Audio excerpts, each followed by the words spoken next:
Hello, everyone. Welcome to day 2 of the World Cup. I'm sure you're excited, especially about all the games that have happened today. And I've got with me an array of guests today who are ready to talk about the football. And I'm just going to welcome each and every one of them to the show. Mr. Fab, you are welcome to the show, my bro. How Thank you you for doing? having me. Thank you. It's good to be here. Yes. And also we have in the show our top analysts, Fibrizio. That's me. Back again. Back again. And obviously our new internal analyst as well, Mr. Silas. Welcome to the show. Yeah, it feels good to be here this night. Yes. Very good. Feel happy to see the Three Lions scoring more than 1, 2, 3, 4, 5 goals. Even though the normal syndrome of not keeping their backline safe, considering 2 goals against Iran. Don't push your guns, my bro. We'll come to that. So anyway, it's actually the first game we're going to talk about because obviously that was the first game played today. So guys, we're just going to dig deep into it. So how did you see that game, England versus Iran? Start with you, Mr. Fab. It was quite enjoyable. Yeah. Did you see the whole game? No. I caught like towards the tail end of the first half. Okay. I was in a meeting at work, but after the first half, I caught up with the goals and everything. And to be honest, I mean, I predicted it was going to be a good win for England, but not as good as this. But as it ended up, yeah. They turned up. Yeah. Absolutely turned up, and I'm impressed with the style of play going forward. Yeah. I think it was you could tell that there was a lot of synergy between the players up front, and Kane sacrificed himself so that others could come in, and he did a fantastic job. It was just like he was still playing for Tottenham, and he did. It's weird seeing England score 6 goals and he wasn't on the score sheet because someone who didn't watch the game, immediately they hear England scored 6. The first thing they'll probably ask is, how many did Kane score? Realize you could tell he didn't even score any. Yeah, he sacrificed being the man up front for the sake of others, and I'm glad for my star boy, Chili Star Boy. As an Arsenal fan, I'm pleased for him. I'm also happy for Jude Bellingham. Apparently he 19, he made, made history. He's the first person to be born in the 2000s to have scored in the World Cup, which is an impressive thing. So I was impressed with the style of play.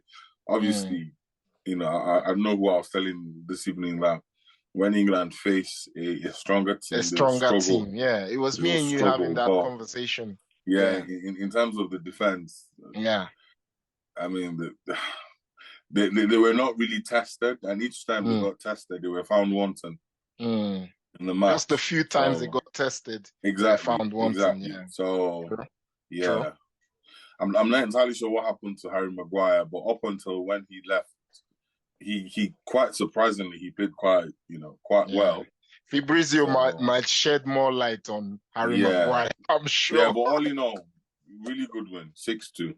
I mean, that's the highest team have scored. And that's the only team that scored the highest number of goals so far in the tournament. So quite impressive. No, but I expect a few more routes, to be honest, though. Like from England, maybe not from England, but I'm expecting a route tomorrow. We'll come to tomorrow's game. I'm looking at Saudi Arabia tomorrow. Looking like Saudi Arabia. Yes, that's where I'm expecting some big scoreline. Yeah. So, Mr. Silas, so obviously, let's go to Silas first. Yeah. Silas, what did you make of the game? Just like Mr. Fab said, fantastic one for the guys up front for England. Hurricane. When I saw the lineup, I saw him playing a pivotal role in front of attack. Well, something caught my attention in the whole of that game, which is the fact that each time England are going on the edge of attack, Kane drops into the midfield to create chances for the other guys to run. And then we saw the like of Saka, Mason Mount, Bellingham, and the likes driving in from the flanks, and then they had free opportunities to play and express themselves. For me, Kane really did like a big daddy to every one of them in that team. Absolutely. He played like a senior man in that team, not minding the goals, not coming, but he was just there to give those guys opportunity to play and express themselves, which is something big. That's a hallmark of a senior man in the team. Sacrificing yourself for others to enjoy the game. And he played with a lot of maturity. Maturity. Excellent for Kane for me. One other person I actually saw in that game also actually controlling the defense in the midfield, maybe because it was not a very shoulder to shoulder midfield, was Rice. Declan Rice was always standing behind everyone, clearing the mess between the defense line and the attack line. So he did well in the middle of the pack. I hope he can actually put up that performance when he meets the likes of Argentina and the other big guys in the tournament. But for today, he did well. He did fantastic.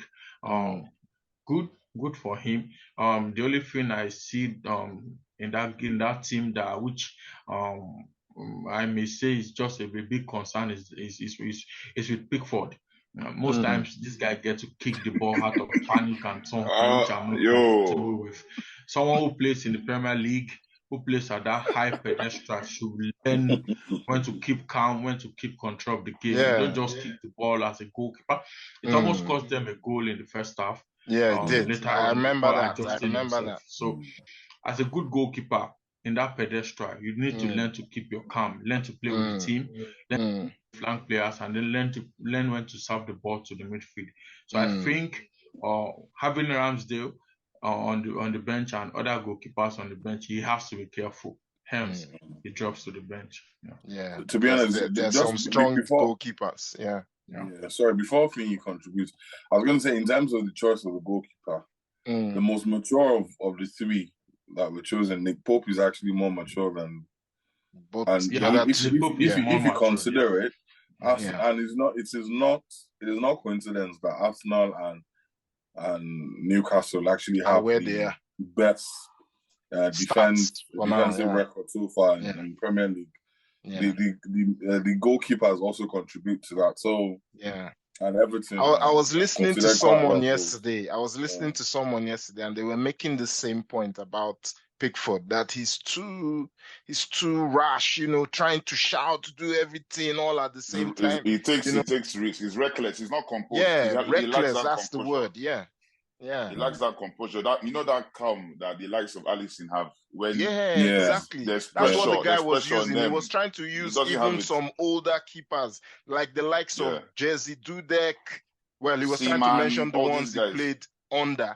He was trying to mention some keepers, and he was saying under these keepers, they're so calm. They give you that, fair enough, a defender can make an error, but you don't go all rash quickly. Just calm down, let the game settle. I feel like Pickford is inherited. I don't think he was Southgate's choice. I don't know when he came into the but still playing him, so he's probably doing something good. I don't know what he's doing. I don't know. He made a decent save in the game, though. When you see that save at the end, when it comes to save, he's good. He's decent. He's good. It's just that he gets to put the team in trouble when they're not with the ball. He made good save. He made good save. He's passing all of that as well. I feel like obviously he's not. We know nowadays with modern keepers as well. Like there's a whole lot more that's needed.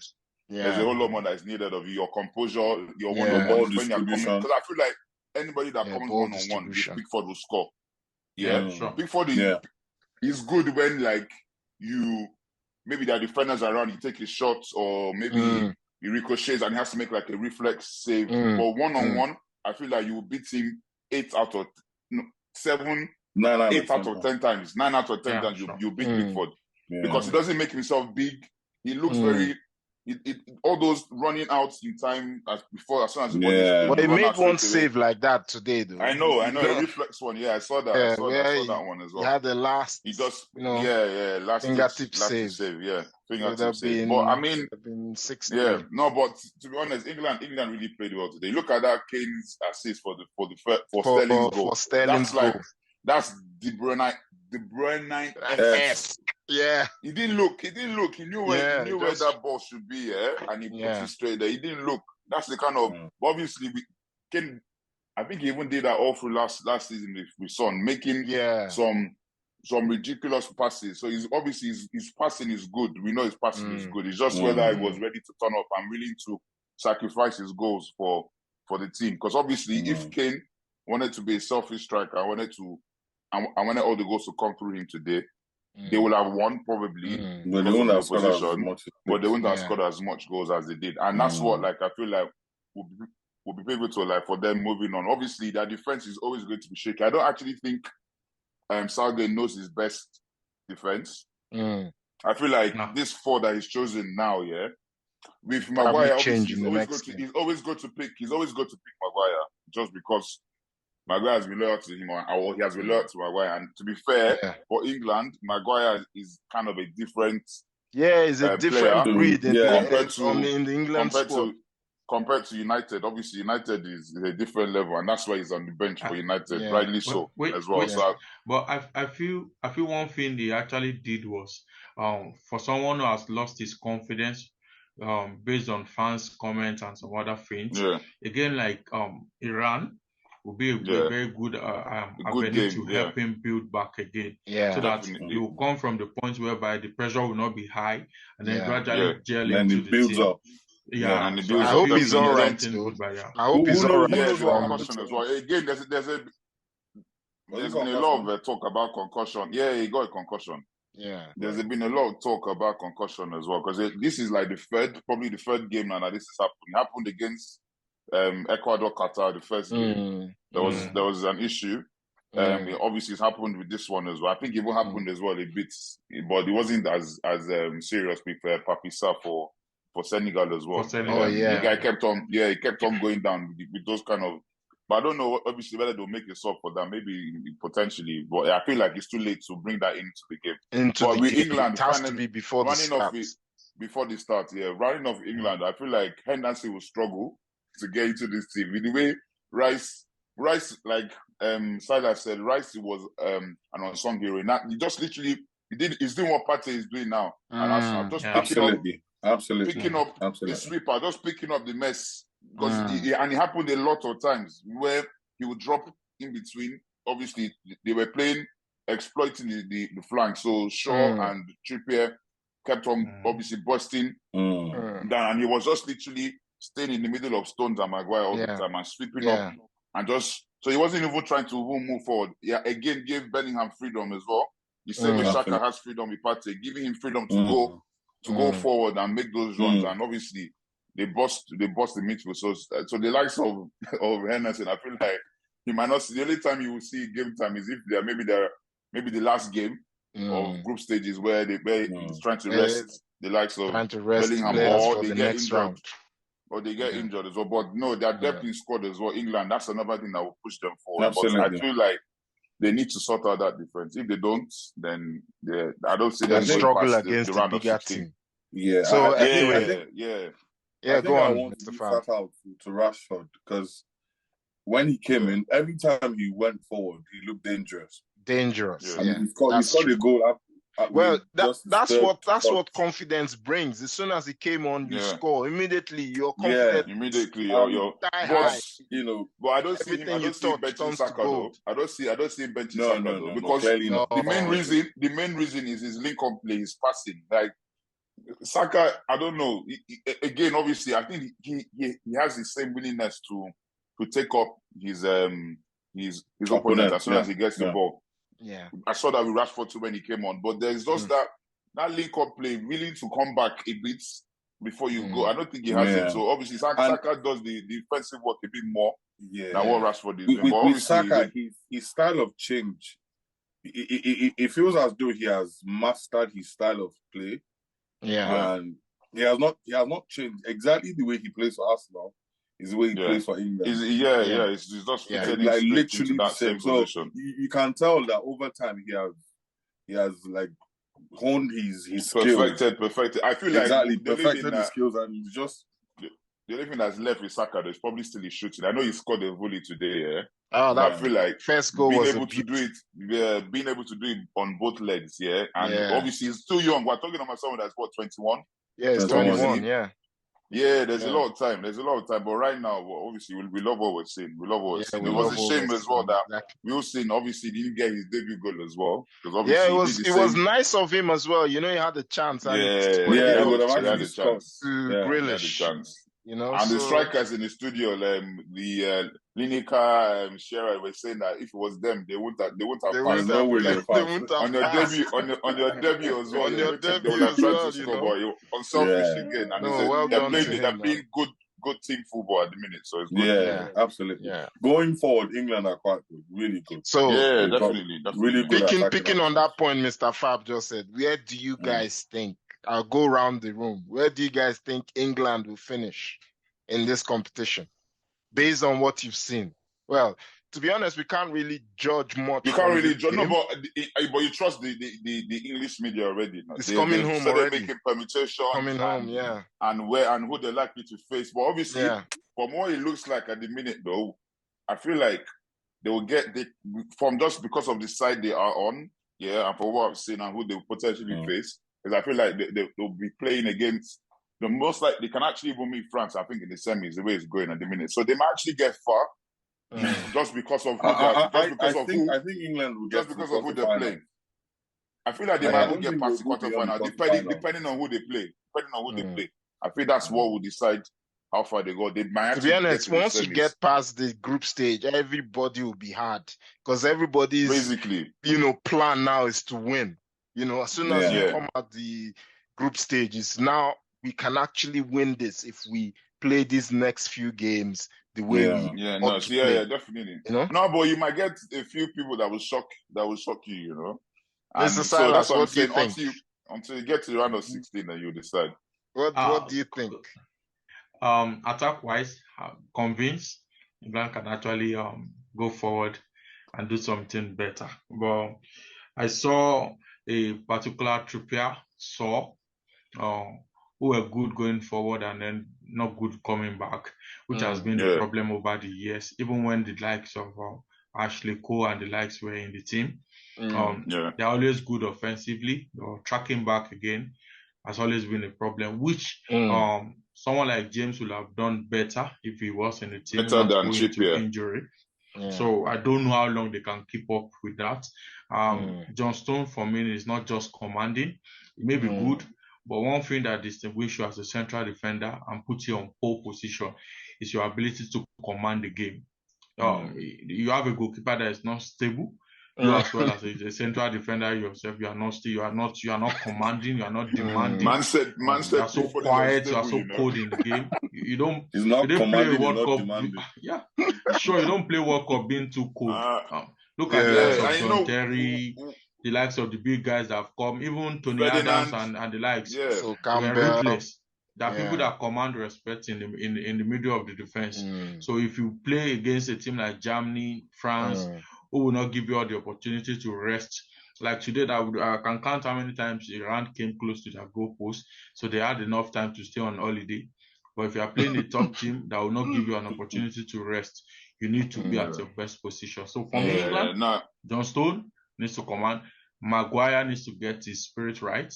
If he gets his spirit right, and then John Stone is commanding, then I feel they can actually get past, even if not possible, semi-final. Same. I feel like semi-finals. They can actually get to the semi-finals. I'm with Mr. Fab, man. I think they would not go past the quarters. I don't think they'll go past the quarters. Again, that's what I'm saying. It actually depends on who you meet. It's a tournament. It's a tournament. They're just 90 minutes away from victory. Yeah, it's not like a league. It's not like a league format. So literally. But I feel like Trippier actually in this game was actually a suspect. Defensively. I saw what they were doing to him, like Maremi, and they expected him to. It was too easy. I was like, I expected much more from Trippier. Shaw was actually even better defensively than Trippier was. So it's going to be interesting. Obviously, there are people on the bench. Kyle Walker wasn't fit. He might come back for that right position. Obviously, we know what Trippier offers. Trippier offers in terms of his delivery, his free kicks. But Trent, Walker, they're all on the bench. That's true. Trent is actually on the bench. White. Nobody has mentioned Ben White.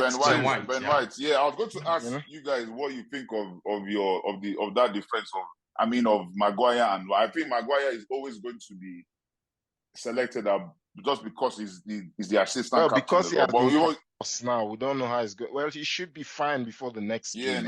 They have that next game is like Sunday or Saturday. So no, I think it's Friday or Saturday. Friday, actually, Friday. I think it's Friday. I think it's Friday actually. So they got a couple of days, but I feel like still that defense, he probably needs to. I don't know who will come in though. I mean, if for instance, I saw Dia come on in place, but I mean they were already leading though. But I didn't feel like maybe they just felt this was the best time to give Dia a game. True. You understand? So instead of bringing a proper, just bring him in, let him get a feel of what he does at Spurs and see if he can cope. So let's not spend all the time talking about England. There were 2 other games today, guys. So we'll quickly touch on the Netherlands versus Senegal game. That was our African brothers on the show today. But they were okay in the first half and kind of drifted away in the second. What do you think?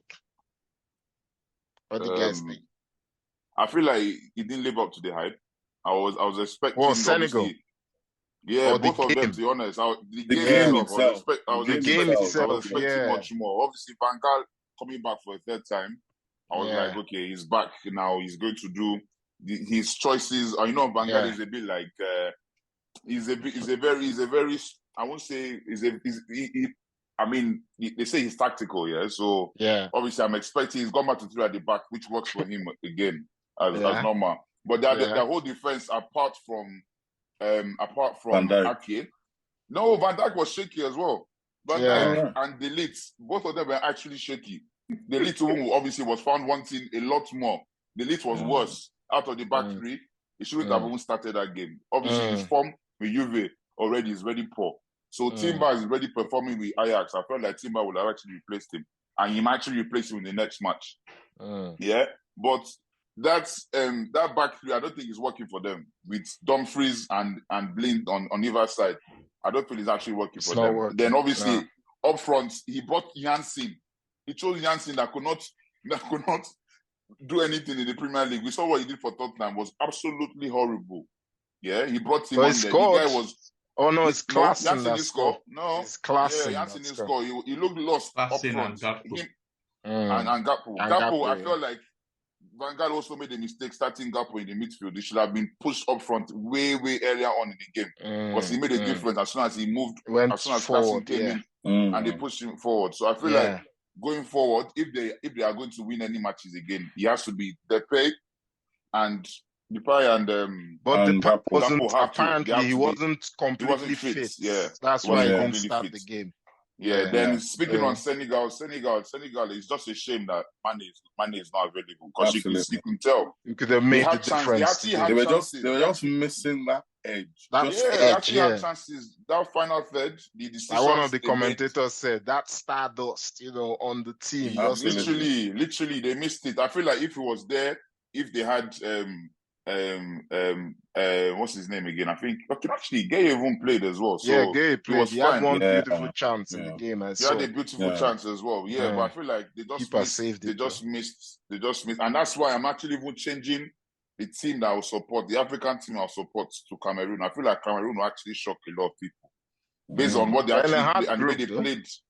Yeah, they had group, I know, but still, like they'll play better, you think?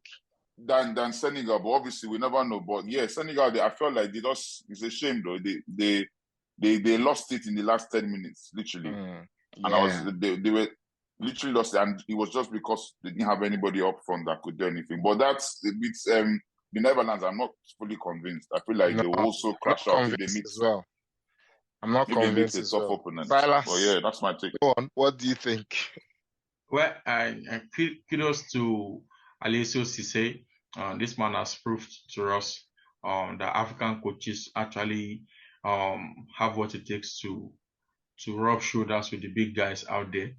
But the only difference is when it really matters, experience always comes to tell.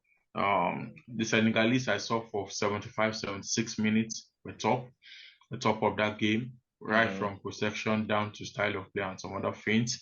Just like everyone have said, it's just that they lack that that extra strength, extra energy to bury the game. That was just the difference. I never saw anything so special about the Orange Boys today. Just like the moment of brilliance they had in the second half, late second half to kill the game. For Mendy, that was a schoolboy error in the first game and the first goal.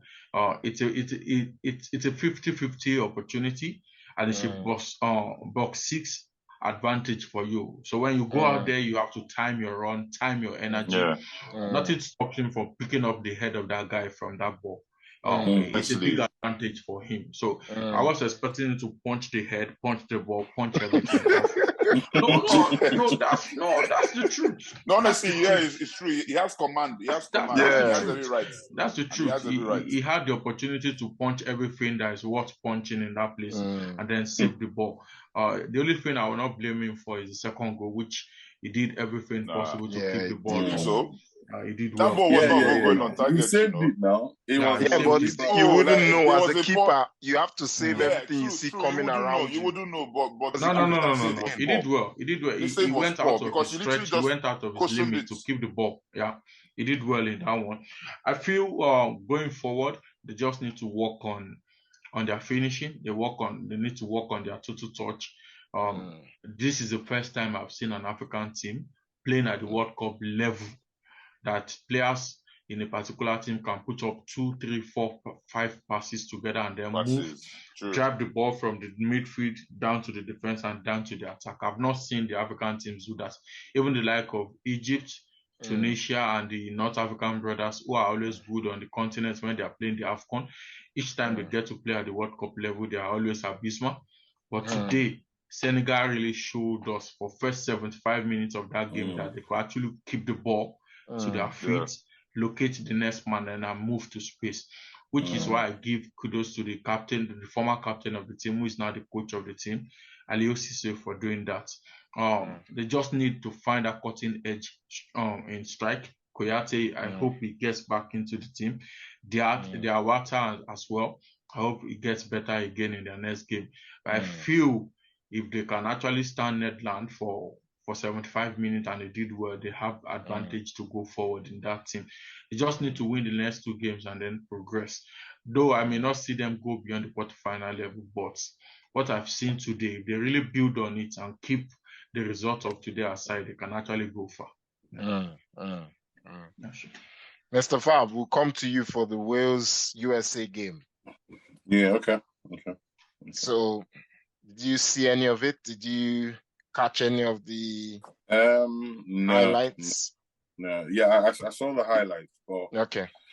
From the little bit of information I got, I mean, an interesting thing I found out was obviously Timothy Weah plays for USA. I didn't realize that. He's actually George Weah's son. I didn't know he played for USA. It's interesting that he played for his father's country, but Well, from all the information I could gather, it seemed as though USA played a lot better than Wales. Than Wales, yeah. And obviously Wales got the chance. It was a schoolboy error from the defender. Yeah. That fouled what's it called? That fouled Bale. Yeah. But I think it was probably even more of the experience of Bale because he just put his body just but in front. He knew what he was doing. His leg under, as in he was It was as though he gave him a gift. But I mean, to be honest. I would always watch the World Cup first as an Arsenal fan. So Matana was the one that had to save the penalty, but he went the right direction, but he didn't go high enough. Power. It was a good penalty, though. That's what you get when you see a man who plays golf plays penalty. You understand? You are saying you are surprised that now Weah is not playing for his father's country, Liberia. When was the last time they got to World Cup? I'm sorry, they never played in the World Cup. You have to think. I don't even think they've ever played. Even to make the African Cup of Nations is a struggle. They've only played in the AFCON once. Yeah, so his father did not insist. I think his father is the president of the country now. He's the president of I would have Liberia. thought his father's influence would have been strong enough now to make him play for Liberia. But he's always nationalized as an American though. So obviously he was always going to. He was born in America, and as well, I even felt like he even had a chance of also playing for France actually. But obviously he chose the United States. Obviously, because he was playing at PSG at one time. Yeah, I don't think he would have gotten into the defensive, obviously. So obviously, he's a good. But that game was end to end from beginning to the end. So but obviously, it was a game. It was entertaining, but it was scattered. Literally, like no team could hold possession for the ball for more than for 2 minutes. They were just turning over end to end over and over again. End to end. So it was interesting for a neutral. But I'm sure the Welsh fans will have been biting their nails in this time. Yeah, one of our guys, Osita, was saying it's the best match so far, based on entertaining. Definitely, it was definitely entertaining. But I feel like the United States played way better. There were times where between Pulisic, and I think there was one more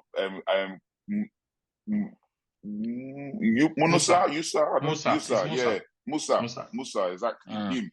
The three of them, they actually troubled that defensive line. And for actually, I feel like Williams actually played well as well going forward. Yeah. For Wales, but is that defensive? Because we see what he's doing with Nottingham Forest when he goes down the left.